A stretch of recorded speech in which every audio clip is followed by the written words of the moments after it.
Day night shift, रात की duty. सारा ने पाइन ग्रोव नर्सिंग होम में 3 साल तक नाइट शिफ्ट में काम किया था, लेकिन वह कभी भी वहां की खामोशी की आदी नहीं हो पाई। आज रात खास तौर पर बहुत सन्नाटा था, सिर्फ फ्लोरोसेंट लाइट्स की हल्की सी आवाज और कभी-कभी मेडिकल उपकरणों की बीप सुनाई दे रही थी। रात के 2 बजे सारा ने अपने राउंड शुरू किए। वह कमरों में जाकर मरीजों की जांच कर रही थी। ज्यादातर लोग शांति से सो रहे थे, उनकी सांसें स्टेडी और रिदमिक थीं।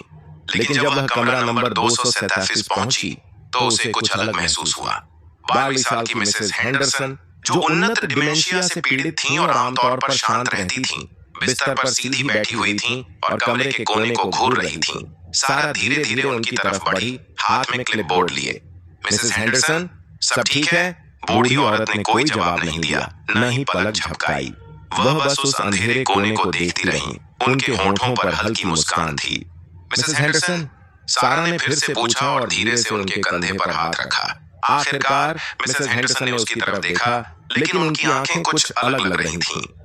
तीखी, बेहद चौकस, जितना सारा ने पहले कभी नहीं देखा था। वे सब आज रात वापस आ रहे हैं, मिसेस हेंडरसन ने फुसफुसाते हुए कहा। उनकी आवाज असामान्य रूप से साफ थी। मेरे पुराने दोस्त, वे बहुत लंबे समय से इंतजार कर रहे थे। सारा की रीढ़ में ठंडक दौड़ गई।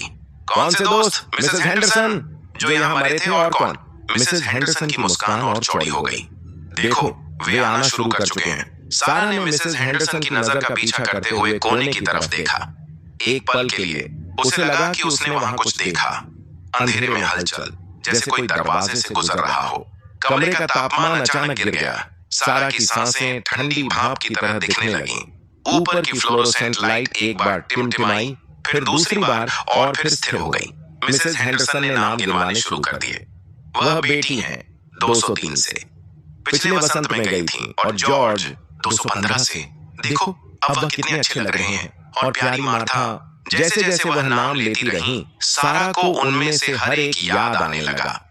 वे सब पाइन ग्रोव के निवासी थे, जो पिछले कुछ वर्षों में मरे थे।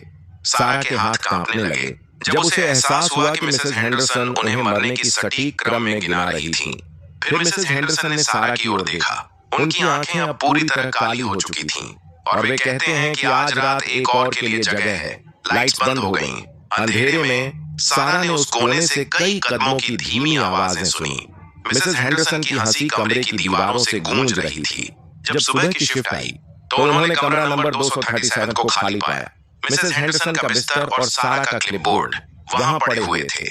कमरे के कोने में, जहां वॉलपेपर थोड़ा उखड़ा हुआ था, वहां ताजा खरोंच के निशान थे, जैसे किसी ने दरार से अंदर आने की कोशिश की हो। सारा और मिसेस हेंडरसन कभी नहीं मिली, लेकिन शांत रातों में नए कर्मचारी कभी-कभी कमरा नंबर 237 से कदमों की आवाज सुनने की शिकायत करते हैं। उन्हें एक बूढ़ी औरत की हंसी और एक युवा नर्स की चीखें सुनाई देती हैं।